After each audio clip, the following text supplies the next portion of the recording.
Elon Musk says he'll vote Republican, bashes Democrats. Elon Musk said twice this week that he plans to vote for Republicans in upcoming elections, even though he says he previously voted for Democrats such as former President Barack Obama.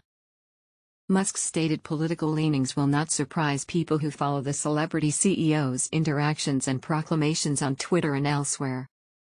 Behind the scenes, Musk and his biggest companies, SpaceX and Tesla, have worked to influence the U.S. political landscape for years through lobbying and political donations.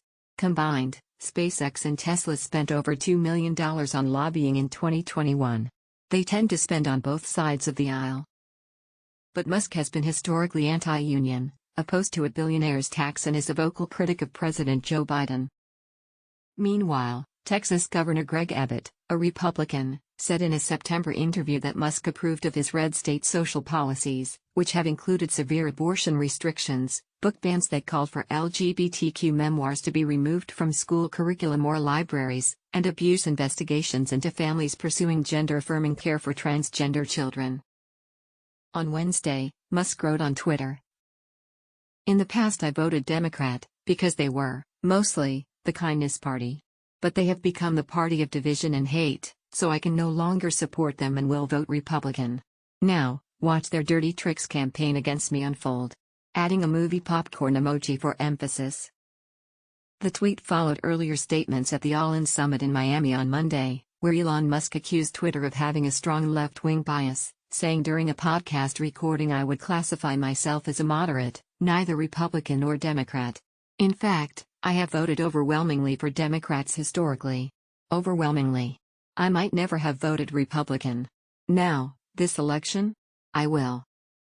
Musk has characterized his pending $44 billion acquisition of Twitter a moderate takeover of the platform, not a right-wing takeover. But he then proceeded to bash the Democratic Party.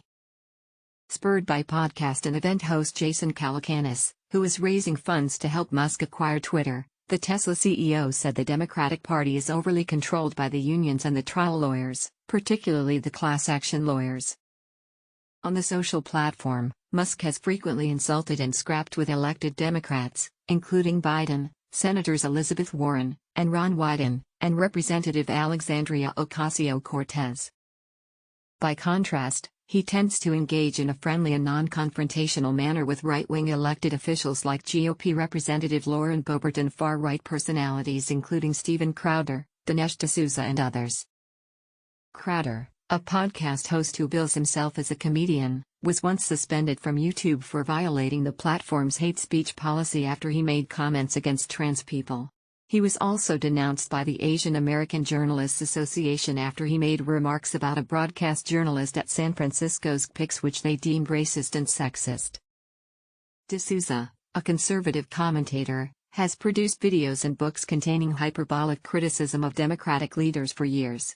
He pleaded guilty in 2014 to breaking campaign finance laws, and was later pardoned by President Donald Trump. D'Souza was uninvited from the annual conservative CPAC conference in 2018 after he ridiculed survivors of the Parkland, Florida school shooting. Musk also has said that he would reinstate Trump on Twitter. Twitter permanently suspended the former president from the platform in January 2021 following an attack by his supporters on the U.S. Capitol. The company said it made the decision following the January 6 riot due to the risk of further incitement of violence.